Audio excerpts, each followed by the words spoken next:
প্রোগ্রামে তাজা প্লাসে আমি যদি তাজা প্লাসের পিছনের হিস্ট্রিটা আপনাকে বলি তাহলে হয়তো আপনারা বুঝতে পারবেন আমরা কিভাবে আমরা বিশ্বের প্রায় 7টা দেশের 17টা কোম্পানি থেকে 72টা জাত এনেছিলাম, এসে ট্রায়াল করে তারপরে কিন্তু তাজা প্লাস নামে একটা জাত আমরা বাজারে বাণিজ্যিকভাবে দিয়েছি। আমি কিন্তু আমরা এমন একটা পর্যায়ে চলে আসছি, এখন কিন্তু বিশ্বের কিন্তু গ্লোবালাইজেশন বলি আমরা, বৈশ্বিক তাপমাত্রা বলি, এই তাপমাত্রা বাড়ার কারণে সবচেয়ে বেশি প্রভাব কিন্তু পড়তেছে কৃষির উপরে। আপনি অফিসের কাজকর্ম দরজা লাগায় এসি লাগায় করতে পারবেন, কিন্তু এই তাপমাত্রা বাড়লে বা কমলে, বৃষ্টি হলে বা না হলে, এটার প্রভাব কিন্তু সরাসরি কৃষির উপরে গিয়ে পড়বে।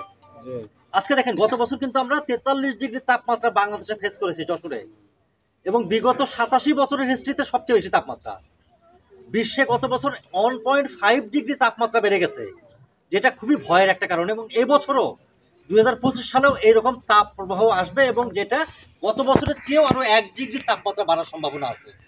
এই যে বিষয়গুলা, এই বিষয়গুলোকে আমাদের পৃথিবীর কোনো মানুষের হাতে আছে? কোনো মানুষ, কোনো সংস্থা বা কোনো ব্যক্তি যদি চায় যে আমি তাপমাত্রা কমায় ফেলবো, এটা কি সম্ভব? সম্ভব না, আমাদের পক্ষে সম্ভব না। কিন্তু সেই তাপমাত্রার প্রভাবে তো আমরা আসলে প্রভাবিত হচ্ছি যারা কৃষির সাথে কাজ করছে। এই জায়গাটাকে আমরা কিভাবে অ্যাডজাস্ট করবো সেটা নিয়ে কিন্তু আমরা কাজ করছি, এগ্রিকোলা লিমিটেড কাজ করছে।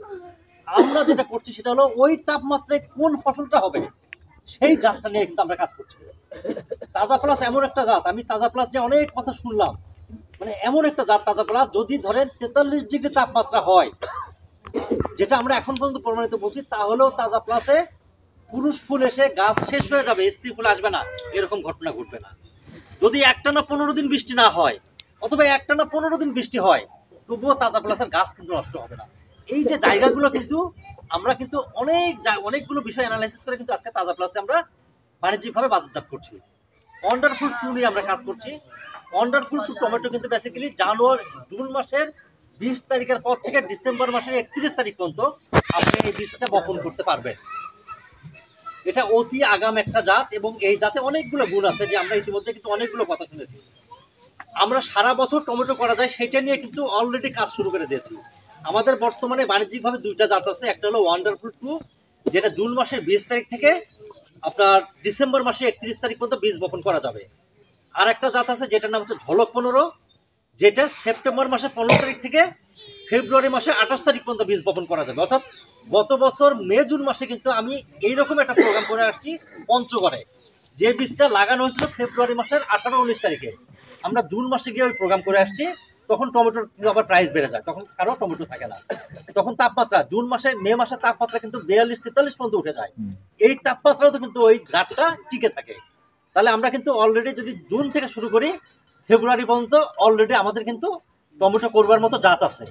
আমরা এখন কাজ করছি, আমি অলরেডি এই বছরই, আমি গত জানুয়ারি মাসেই বাইরের থেকে আসছি, আমি কিন্তু 2টা স্যাম্পল নিয়ে আসছি। বিশেষ করে 2টা টমেটোর স্যাম্পল, যে টমেটোটা মার্চ মাস থেকে জুন মাস পর্যন্ত করা যাবে গ্রীষ্মকালীন। আমাদের দেশে গ্রীষ্মকালীন জাত আছে 2-1টা, যেগুলো আসলে অনেক কিছু মেনটেন করতে হয়, গ্রাফটিং করতে হয়, শেড দিতে হয়, এই করতে হয়, সেই করতে হয়, আমরা তো জানি এগুলো। কিন্তু আমরা যে জাতটা নিয়ে এসেছি, আমরা এখনো বাণিজ্যিকভাবে দিচ্ছি না, এটা আমরা এবছর ট্রায়াল করবো। হয়তো আমরা 10টা-20টা জায়গায় ট্রায়াল করবো, তারপরে যদি 10টা-20টা জায়গার মধ্যে দেখা যায় যে 18টা জায়গায় ভালো হয়েছে, আমরা হয়তো বাণিজ্যিকভাবে। এই যে কাজগুলো আমরা কিন্তু প্রতিনিয়ত করতেছি। আগামী 5 বছর পরে, ধরেন আজকে আমরা যে টমেটো নিয়ে কথা বলছি ওয়ান্ডারফুল 2, এটা আপনাদের কাছে সর্বজন স্বীকৃত ভালো একটা জাত। এই গাছে কিন্তু 7-8 কেজি, 10 কেজি, 12 কেজি পর্যন্ত টমেটো পাওয়া সম্ভব, এটা তো আপনারা বিশ্বাস করেন।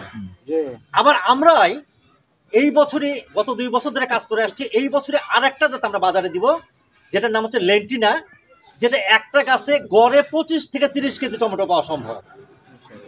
আমি কি কথাগুলো বুঝাইতে পারছি? আমরা কাজ করছি কিন্তু প্রতিনিয়ত এটা নিয়ে। আগামী 5 বছর পরে আপনার চাহিদা কি হতে পারে? জমি কিন্তু বাড়তেছে না, জমি কমতেছে। জমি কিভাবে কমতেছে? জনসংখ্যা বাড়তেছে, স্কুল কলেজ মাদ্রাসা ঘর বাড়ি এগুলো হচ্ছে, কৃষি জমি কমে যাচ্ছে।